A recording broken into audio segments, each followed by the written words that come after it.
One thing I love about React is that it feels like it's the answer to the question, what would HTML look like if it were invented today? The primary benefit of HTML is that it allows us to create rich, structured markup in a declarative way. In contrast, the primary benefit of JavaScript is that it gives us a set of tools for managing the complexity of building an application. React, of course, is a love child of the two, giving you the declarativeness of HTML with the feature set of JavaScript. But what does this actually look like? Let's say we had some HTML. Now, say we wanted to reuse this HTML on multiple pages. How would we go about doing that? The most common way is with something like this, the old copy pasta. It works, but it's not ideal. In JavaScript, this is already a solved problem. We can put this code in a function, then put that function in a module, then import that function anywhere we want to use it. Believe it or not, this is essentially React. I wasn't joking when I said React is the love child of HTML and JavaScript. If you've never seen a React component before, there's a good chance you're mildly horrified right now. Monstrous.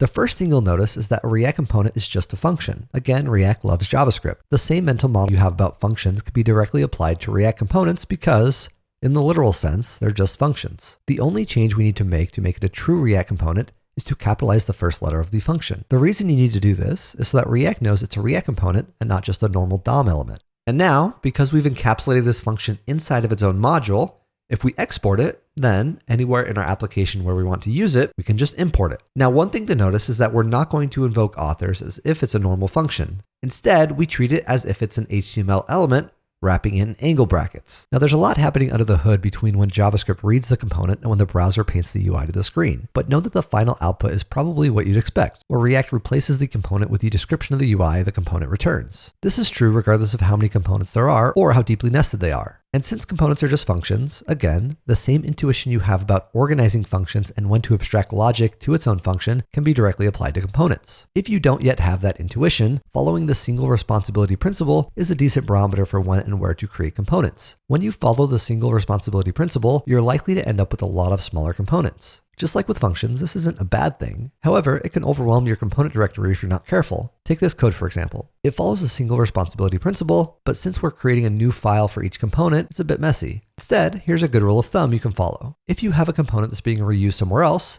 put it in its own file.